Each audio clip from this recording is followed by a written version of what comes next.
저는요, 요즘 친구를 거의 안 만납니다. 예전엔 상상도 못했어요.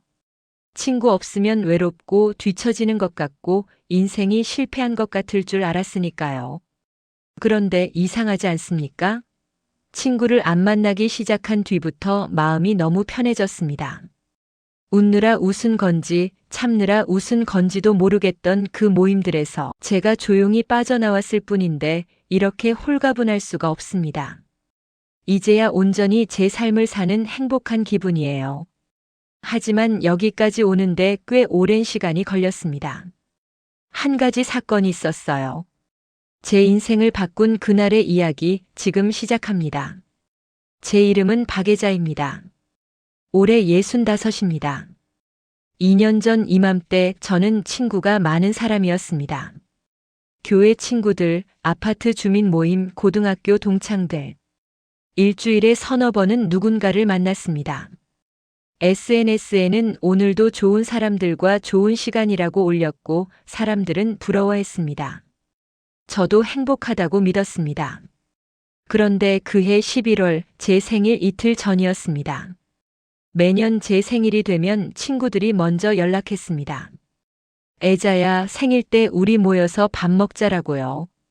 그런데 그 해는 달랐습니다. 생일 이틀 전 아무도 연락하지 않았습니다.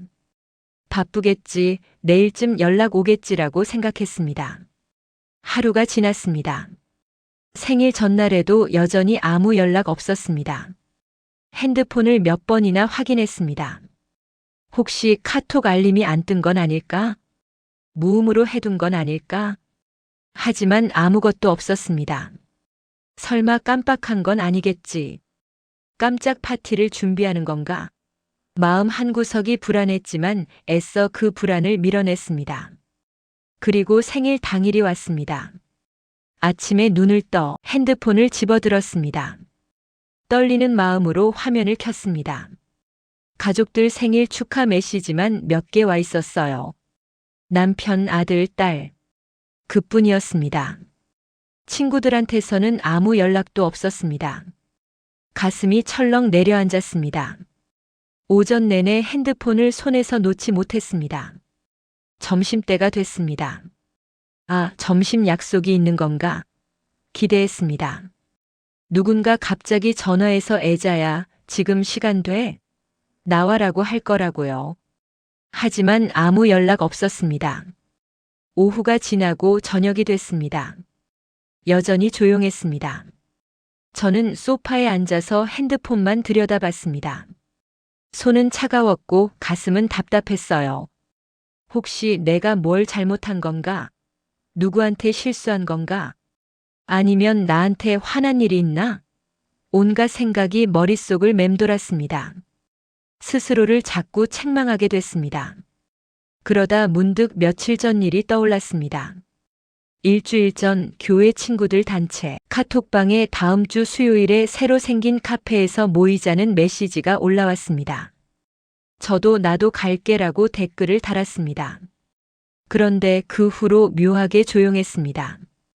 평소 같으면 애자 씨도 오네 좋아라는 반응이 있었는데 아무 말이 없었습니다. 그리고 수요일이 됐습니다. 약속 시간 10분 전에 카페에 도착했습니다. 설레는 마음으로 카페 문을 열었습니다. 그런데 그 순간 시간이 멈춘 것 같았습니다. 아무도 없었습니다. 텅 빈 카페. 낯선 손님들만 자리에 앉아 있었습니다. 손이 떨리고 심장이 쿵쾅거렸습니다. 혹시 제가 장소를 잘못 온 건가 싶어서 카톡방을 다시 확인했습니다. 떨리는 손으로 화면을 올렸습니다. 맞았습니다. 여기가 맞았습니다. 시간도 맞았습니다. 그런데 왜 아무도 없는 거지? 더 올라가며 확인했습니다. 그리고 그때 봤습니다. 제가 댓글 단 다음 날 누군가 수요일 안 되는 사람들 많네. 그럼 목요일로 바꿀까? 라고 올렸더군요. 그리고 다들 좋아, 목요일 괜찮아. 그럼 목요일로 이렇게 댓글을 달았습니다. 그런데 저한테는 아무도 알려주지 않았습니다. 단 한 명도요. 목요일로 바뀐 걸 모르고 수요일에 혼자 나온 거였습니다. 그 순간 얼굴이 화끈거렸습니다. 얼굴에서 열기가 확 올라왔습니다. 손은 더 차가워졌습니다. 너무 창피했습니다. 주변 사람들이 저를 보는 것 같았어요. 저 여자분 혼자 왔네, 바람 맞았나? 하고 수군거리는 것 같았습니다. 숨이 막혔습니다. 얼른 카페를 나왔습니다. 집으로 돌아오는 길 버스 안에서 창밖만 바라봤습니다. 눈물이 나는 걸 겨우 참았어요. 버스 안에서 울 수는 없었으니까요. 하지만 눈물은 계속 차올랐습니다. 집에 도착해서 현관문을 열고 들어갔습니다. 신발을 벗고 거실로 들어가 소파에 털썩 주저앉았습니다. 그제야 참았던 눈물이 쏟아졌습니다. 누구 하나 나한테 알려줄 수도 있었을 텐데. 날짜 바뀐 거 애자 씨는 모르니까 연락해줘야 되는 거 아니야? 이렇게 말해줄 수도 있었을 텐데. 하지만 아무도 그러지 않았습니다. 단 한 명도요. 그 일이 있은 지 일주일 후가 제 생일이었던 겁니다. 그래서 생일날 아무도 연락하지 않았을 때 그 일이 다시 떠올랐습니다. 아, 그때도 나만 몰랐는데 이번 생일도 다들 알면서 모른 척하는 건가? 저녁 7시쯤 남편이 물었습니다. 오늘 친구들이랑 약속 없어? 생일인데.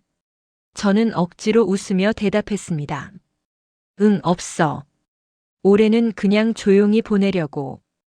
거짓말이었습니다.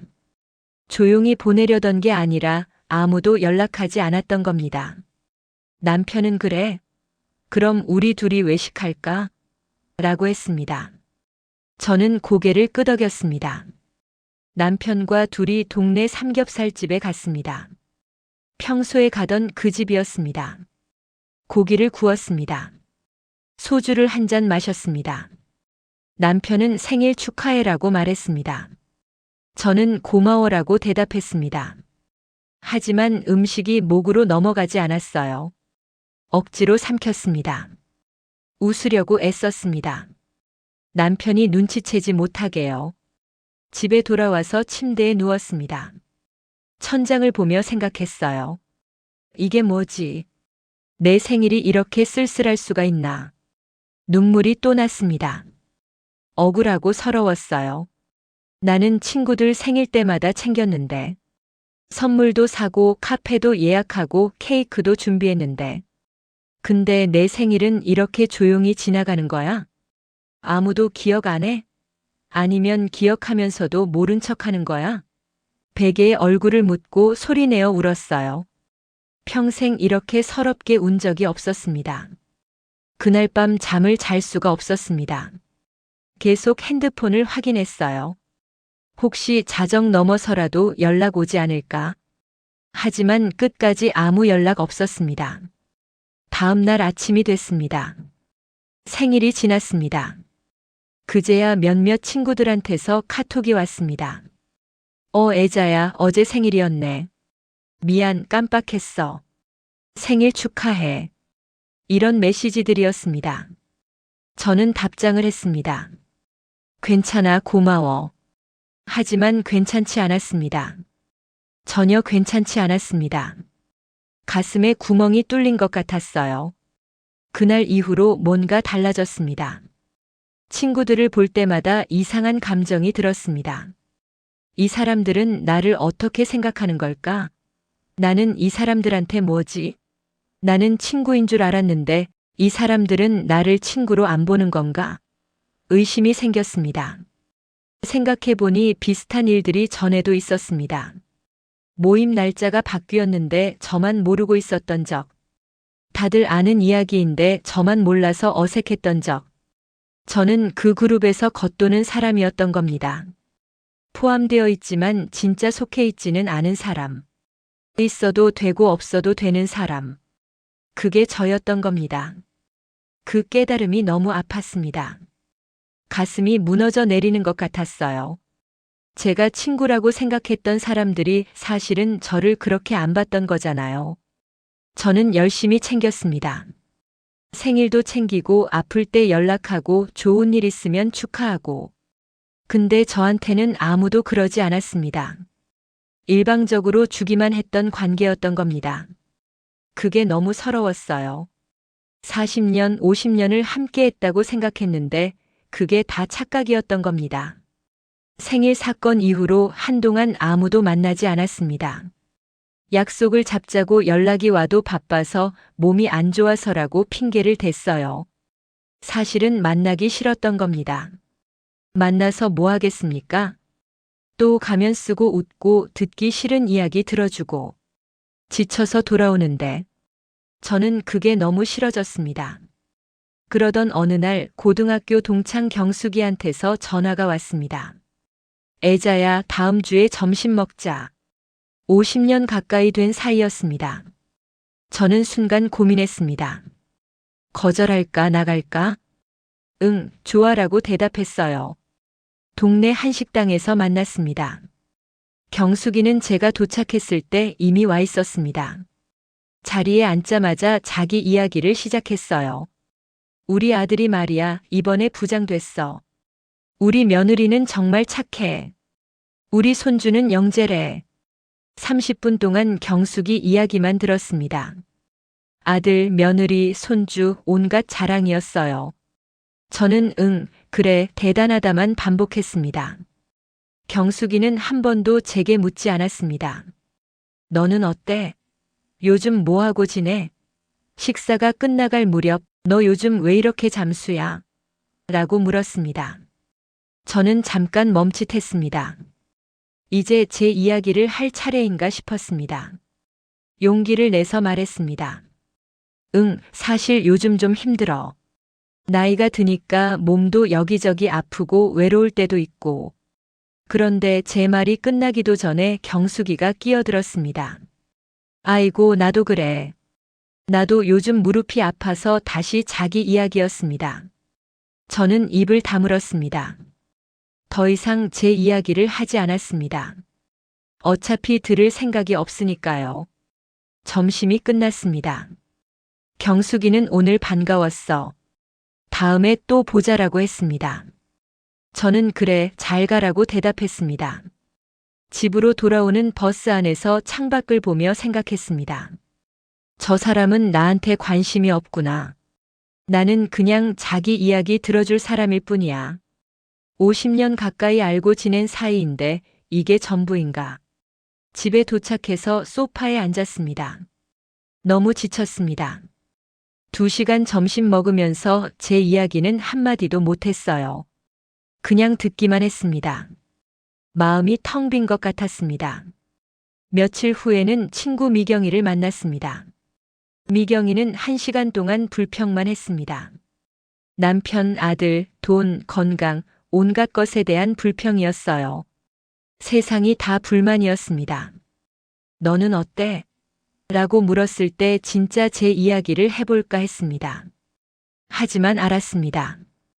이 사람은 제 이야기를 들을 준비가 안 돼 있다는 걸요. 나는 괜찮아라고 대답했습니다. 카페를 나올 때 미경이가 말했습니다. 오늘 얘기 들어줘서 고마워. 속이 다 후련해. 하지만 속으로 생각했습니다. 나는 후련하지 않은데. 나는 더 무거워졌는데. 집에 돌아왔을 때 너무 지쳤습니다. 몸도 지쳤지만 마음이 더 지쳤어요. 미경이의 부정적인 에너지가 저한테 그대로 전염된 것 같았습니다. 미경이는 위로를 원하는 게 아니라 그냥 하소연할 쓰레기통이 필요했던 겁니다. 그게 저였습니다. 그 후로도 몇 번 더 친구들을 만났습니다. 하지만 갈 때마다 똑같았어요. 가면 쓰고 웃고 듣고 싶지 않은 이야기 듣고 지쳐서 돌아왔습니다. 그런데 아이러니한 건 친구들과 함께 있을 때 오히려 더 외로웠다는 겁니다. 사람들 속에 있는데도 혼자인 느낌이었어요. 진짜 제 이야기는 한 적이 없었으니까요. 늘 가면을 쓰고 있었습니다. 어느 날 밤 침대에 누워 천장을 보며 생각했습니다. 나는 왜 이렇게 사는 걸까? 이게 정말 내가 원하는 삶일까? 답이 명확했습니다. 아니었습니다. 저는 행복하지 않았습니다. 눈물이 또 났습니다. 하지만 이번에는 슬픔이 아니었어요. 화가 났습니다. 나 자신에게요. 나는 왜 이렇게까지 참았을까? 왜 이렇게까지 맞춰주려 했을까? 왜 내 마음을 이렇게 외면했을까? 그날 밤 결심했습니다. 이제 그만하자. 더 이상 억지로 만나지 말자. 약속을 잡자고 연락이 오면 핑계를 댔습니다. 요즘 몸이 안 좋아서 집안일이 있어서. 한두 번 거절하니까 연락이 조금씩 줄었습니다. 자연스럽게 멀어졌어요. 처음에는 죄책감이 들었습니다. 내가 너무한 거 아닐까? 나쁜 사람이 되는 거 아닐까? 하지만 시간이 지나면서 깨달았습니다. 이건 친구를 버리는 게 아니라 나를 지키는 거라고요. 나를 힘들게 하는 관계를 정리하는 건 나쁜 게 아니라고요. 약속이 없어지니까 시간이 생겼습니다. 전에는 친구 만나느라 바빴던 그 시간들이 이제는 온전히 제 것이 됐습니다. 처음에는 어색했어요. 이게 정상인가? 나만 이런 건가? 그러다 신문에서 본 기사가 떠올랐습니다. 2025년 한국 시니어 심리학회 조사 결과였는데 60대 이상 응답자의 68%가 친구 관계가 부담스럽다고 답했다고 합니다. 그리고 그중 74%가 혼자 있는 시간이 더 편하다고 했답니다. 저만 그런 게 아니었던 겁니다. 많은 사람들이 저와 같은 마음이었던 겁니다. 그 통계를 보고 나니 마음이 한결 가벼워졌습니다. 혼자 있는 게 이렇게 편한 줄 몰랐습니다. 아무도 제게 말을 걸지 않았고 저도 누구에게 말을 걸 필요가 없었습니다. 화요일 오후에는 집에서 음악을 들었어요. 창문을 열고 소파에 앉아서 그냥 소리에 집중했습니다. 바람 소리, 새 소리, 음악 소리. 마음이 고요해졌습니다. 가슴 속에 있던 무게가 조금씩 가벼워지는 것 같았습니다. 목요일 오전에는 산책을 나갔어요. 동네 공원을 천천히 걸으며 나무를 봤습니다. 꽃을 봤습니다. 전에는 친구들이랑 수다 떨느라 못 봤던 것들이요. 나뭇잎이 바람에 흔들리는 것, 꽃이 피는 것, 하늘이 파란 것. 이런 것들이 다 아름다웠습니다. 토요일 낮에는 책을 읽었습니다. 천천히 음미하며 읽었습니다. 그러다 한 문장이 눈에 들어왔어요. 독일 철학자 쇼펜하우어의 말이었습니다. 고독은 고통이 아니라 자유다. 홀로 있을 때 우리는 비로소 자신과 만난다. 그 문장을 읽는 순간 가슴이 뭉클했습니다. 눈물이 났습니다. 하지만 이번에는 슬픈 눈물이 아니고 해방감이었습니다. 저는 지금 외로운 게 아니라 자유로운 거였어요. 중간에 잠이 오면 낮잠을 잤습니다. 아무도 방해하지 않았습니다. 이게 행복이었습니다. 이게 진짜 평화였습니다. 시간이 지나면서 변화가 생겼어요. 첫째, 스트레스가 사라졌습니다. 약속 전날 밤 머리 아프던 게 없어졌습니다. 아침에 일어나면 하루가 제 것이었습니다. 둘째, 비교가 사라졌습니다. 남의 자랑을 안 들으니까 비교할 일이 없었습니다. 저는 저대로 남은 남대로 그냥 그렇게 받아들여졌습니다. 셋째, 에너지가 생겼습니다. 혼자 있어도 기운이 났습니다. 책도 읽고 요리도 하고 뭔가 하고 싶은 일들이 생겼어요. 넷째, 제 자신을 알게 됐습니다. 제가 뭘 좋아하는지, 뭘 싫어하는지, 뭘 원하는지 알게 됐습니다. 전에는 친구들 이야기 듣느라 제 마음을 들여다볼 시간이 없었는데, 이제는 제 마음을 들을 수 있었습니다. 다섯째, 진짜 소중한 사람이 보였습니다. 남편, 아이들, 그리고 정말 마음 편한 친구 한 명. 이 사람들이 진짜 제 사람들이었습니다. 물론 외로울 때도 있었습니다. 하지만 그때마다 생각했어요. 외로움이랑 고독은 다른 거야. 외로움은 원치 않는 고립입니다. 누군가와 함께 있고 싶은데 혼자 있는 상태. 하지만 고독은 다릅니다. 고독은 내가 선택한 혼자 있음입니다. 저는 외로운 게 아니라 고독을 선택한 겁니다. 억지로 웃고 지쳐서 돌아오는 그 모임들보다는 혼자 조용히 있는 게 훨씬 나았으니까요. 고독은 힘이 됐습니다. 혼자 있는 시간이 저를 채웠어요. 제 생각을 정리할 수 있었고, 제가 진짜 원하는 게 뭔지 알 수 있었습니다. 어느 날 남편이 물었습니다. 요즘 친구들 안 만나? 괜찮아? 저는 웃으며 대답했습니다. 응, 괜찮아. 오히려 좋아.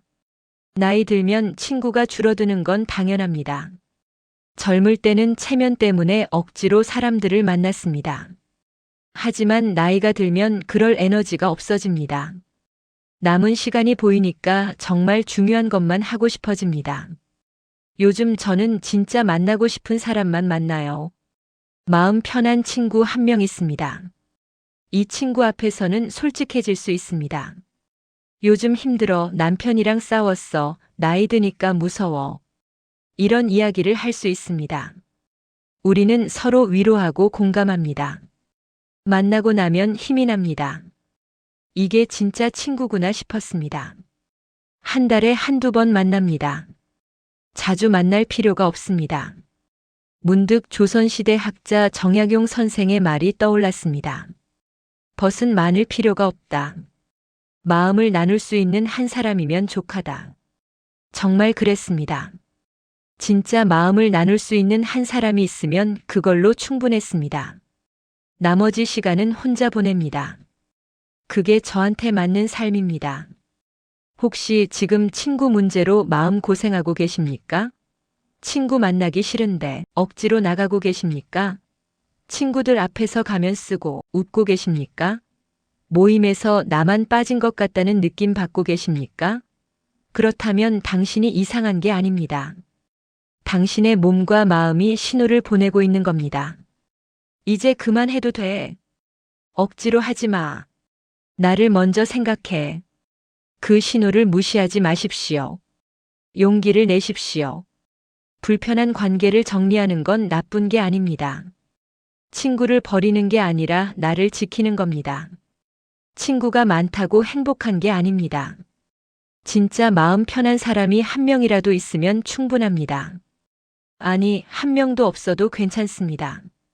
나 자신과 편하게 지낼 수 있다면 그것만으로도 충분합니다. 외로움과 고독은 다릅니다. 고독은 나쁜 게 아닙니다. 고독은 나를 만나는 시간입니다. 내 마음을 듣는 시간입니다. 그 시간이 당신을 채울 겁니다. 이제 허락하십시오. 친구를 안 만나도 된다고. 혼자 있어도 괜찮다고. 그게 나이 들어가는 자연스러운 과정이라고요. 나이 들어 친구가 줄어드는 건 인생이 좁아지는 게 아닙니다. 오히려 불필요한 소음을 덜어내고 진짜 나의 목소리가 들리기 시작하는 순간입니다. 저는 이제 압니다. 친구가 많은 게 중요한 게 아니라 내가 편안한 게 중요하다는 걸요. 사람들 속에 있는 게 중요한 게 아니라 나 자신과 함께 있는 게 중요하다는 걸요. 요즘 저는 행복합니다. 진짜 행복합니다. 약속 없는 화요일 오후. 혼자 걷는 목요일 아침, 책 읽는 토요일 낮. 이 시간들이 제게는 선물입니다. 저는 저와 함께 있으니까요. 그게 충분합니다. 오늘 이 이야기가 누군가에게 위로가 되었으면 좋겠습니다. 아, 이렇게 살아도 되는구나. 그 한 문장의 안도감이 되기를 바랍니다. 당신은 이상하지 않습니다. 친구가 줄어든 게 아니라 진짜 중요한 게 보이기 시작한 겁니다. 혼자 있어도 괜찮습니다. 친구 안 만나도 괜찮습니다. 당신은 외로운 게 아니라 자유로운 겁니다. 고립된 게 아니라 독립된 겁니다. 이제 허락하십시오. 그렇게 살아도 된다고. 그게 당신의 선택이고 당신의 자유이고 당신의 삶이라고요. 나이 들면 친구가 꼭 필요한 건 아닙니다. 필요한 건 나 자신과의 평화입니다. 내 마음이 편안한 삶입니다. 그게 진짜 행복이더군요. 오늘도 저는 혼자입니다. 그리고 편안합니다. 아니, 편안한 정도가 아닙니다. 자유롭습니다. 행복합니다. 이게 제가 선택한 삶입니다. 후회하지 않습니다. 당신도 할 수 있습니다. 용기를 내십시오. 당신의 삶은 당신 것입니다. 오늘의 영상에 여러분의 가슴에 와닿았다면 구독과 좋아요로 저를 응원해 주세요. 추운 날씨에 감기 조심하시고요. 오늘도 행복한 하루 되시고 다음에 또 뵙겠습니다. 지금까지 황금노후였습니다. 감사합니다.